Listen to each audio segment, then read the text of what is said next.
So in a custody battle for men, it is really easy for you to lose your mind. It's not about weakness. It's not about some deficiency that you have. It's something that's really normal in this process, but I need you to get out of it. And so in this video, what we're gonna talk about is how to ground and reset your mind when you're in points of panic, trauma, things aren't making sense. Because if you start to lose your mind, you start to make bad decisions, and you're in a legal battle, or you're just under huge amounts of duress, you're gonna make things infinitely worse. These are 3 things that are proven to work for men in a high conflict custody battle or divorce that will reset you, give you some relief from the stress and pressure, and put you in a safer spot to make clear decisions. Let's get to it.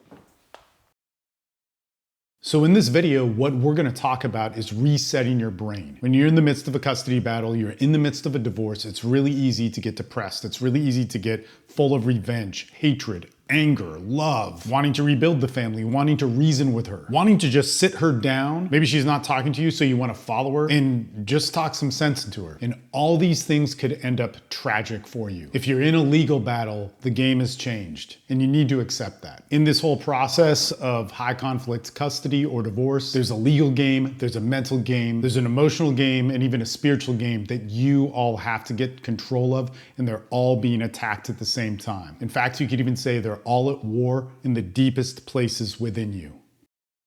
And actually, before we continue on any further, we need to get to this first thing. So of these 3 things, there's a somatic reset. I'm gonna give you 3 different options to do it. I don't care if they sound stupid or you think you're past them or it's not gonna help. It's not gonna help repair your family or get you the $10,000 you need for your retainer or make the protective order go away or whatever. I'm gonna list them out really quick and then I'm gonna describe them to you thoroughly. So of the somatic reset, you can pick the option of taking a walk for 15 minutes. If that's too difficult, you can go get something cold and put it on your face or put it on your neck, something out of the freezer, or splash your face with cold water. And if that's something you don't want to do, or this is your 3rd or 4th time doing it, you can switch it up and do a set of push-ups, air squats, you can squat weight, but you need to do something to get you in your body. Now, the reason why I need that is so that you can think clearly. And every single decision that you go through in this is dependent upon you thinking clearly and not reactionary. I understand that your other successes in your life may have come from pushing your adrenaline and burning the midnight oil and relying upon things that kicked ass in your life for all of your life. But right now, in a legal, mental, emotional, and spiritual battle, I need you to be talking to me and thinking clearly. I need you to do a somatic reset. I need you to get in your body and out of your head. There are a ton of ways to do this, but 3 really easy ones are the ones that I just listed. You go out, you take a 15-minute walk, you put in your headphones, you watch the rest of this video. You could even go out and do a set of sprints. If you're not physically able to do that, that's totally fine. Go get a bag of frozen peas, put it on the back of your neck, let it sit there for a minute or 2. Go jump in the shower, take a cold shower. Or like I said, go do 10, 15, 20, 30, 50 air squats. If you want to challenge yourself, you could even do it with some dumbbells. There's other things like breathing exercises. In fact, there's something that I've called 10 breaths that in a minute, man, you will, boom, be back in that state. Now, again, this isn't going to solve all of your problems, but it gets you in the place where we can talk, we can have a conversation. It gets you in a place where you're out of that panic just for a moment and you can have some clarity. This point is your home base when you're in panic. All right, let's move on to the next thing.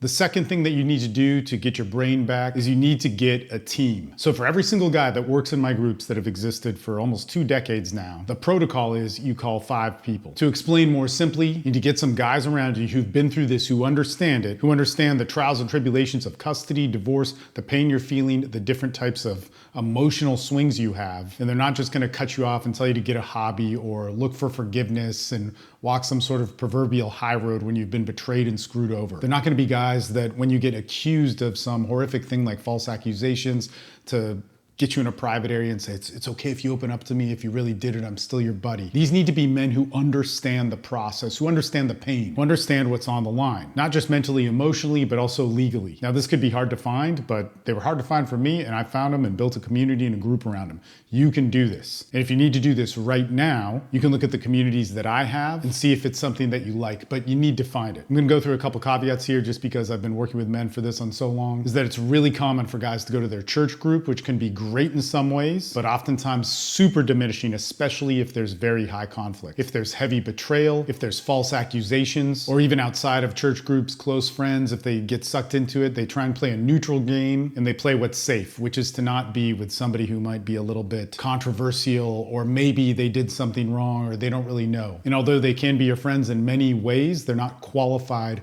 to handle some of the emotional issues that you need right now. You need a network. So you got to find those things. And I'll give you a couple freebies that a lot of times people steer away from, but I'm going to tell you from experience, they work really well. In every single state and every single city in the United States, there are groups, 12-step groups that deal with dysfunctional families, that deal with family members of alcoholics, and that deal with codependency. These groups could be things like adult children of alcoholics and dysfunctional families. You might not think you qualify, but if you're from a dysfunctional family, you will fit right in. There's also Al-Anon, which is for family members of alcoholics. You may not qualify for that. And there's also CODA, which is for codependency. These groups are free, they're international, but a lot of times guys steer away from them. And oftentimes there's not a strong male presence in them, but when there is, it's great. Now, if we really get into building your team and you were to work with me on a long-term basis, something that we do is we choose 5 people that we can call about anything. They're just our go-to people that can hold whatever secrets, all the to the grave stuff. And if you can't find those people, make it 2. Man, you could even get by with 1, but it's important to have one of those people. You also need a core network of people. These are people that you regularly stay in contact, who you have camaraderie over your situation. This could be a group of 3 people, 5 people, it could be 10. So if you're going through a custody battle or divorce or a terrible breakup or whatever it is,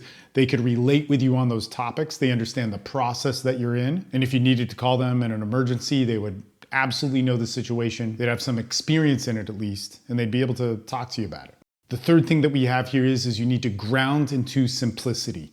You need to get into reality. So if every single person that I work with that's going through a high conflict divorce and they're mentally rattled, they also have something that they need to focus on immediately, and it seems overwhelming and complex. You need to have these things broken down small. And it's even better if you can get your team to help you out with it. If that's going over evidence, organizing your case, how to choose attorneys, how to vet attorneys, setting up your interviews for them, making the calls. But if you slack on anything that's legal, you're going to get eaten alive by the system. And especially for men, oftentimes we're fighting against a biased system that seems like we can't win, and we absolutely can win. But if we are gonna win in an uphill battle, we need to organize in the right ways, and we need to be together. We cannot slip on anything. The courts are a completely new language. The whole mental game of a custody battle or divorce is a whole new language. Dealing with attorneys and their insane bills is a whole new language. But every time we get spun out and in a mental tailspin, which is going to happen a lot in the first 2 months especially, and it could dry out for a year. And just to put some things in perspective, if it's happening nonstop 24/7, it is going to slow down, it is going to get manageable. And if you're going to make it out safely in a place where you can better your life, that's very much dependent on what we're talking about now. So every time a guy comes from that big,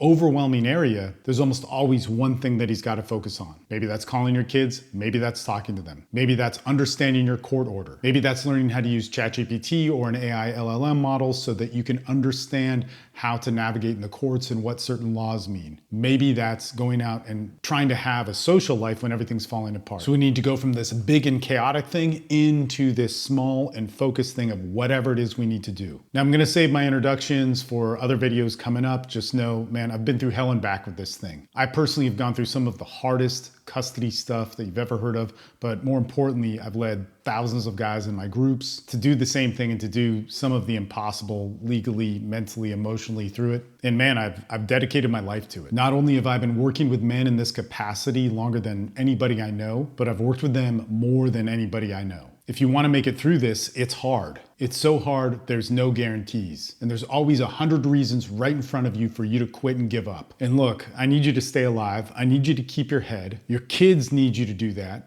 And your future needs it. So there's just these last 2 things, actually 3 things that I want to leave you with here. The first one is I made a free 30-day lesson plan for high conflict custody. It's a video series that gets emailed to you. There's a whole written lesson plan that comes with it, and then an easy to follow video. This is going to take you through almost everything you need to know in a high conflict custody battle. It's for free, and it's one of the best choices that you're going to make for yourself in this entire situation. The second thing is not for everybody, but for the guys that are really serious, that want to dive deep on something. Hopefully you've watched a couple of my other videos and you've gotten to know me, but I set up the absolute best community for men going through a high conflict custody battle. There are group calls 5 to 6 days a week. Those are with me, those are with therapists, those are with legal assistants to help guide you through the whole thing. You're going to be planted right into a community. That team, those 5 people, they're going to be in that group. Of course, you got to interact within the community and the many different venues that we have to get them them on your team, but it is hands-on, it works, and it builds success. Not only will it help you win your case if you can win it, but it's gonna make your life a whole lot better in the next couple of years. Now, the last thing that I wanna talk about is that 10 breaths. I made this video right here to take you all the way through it.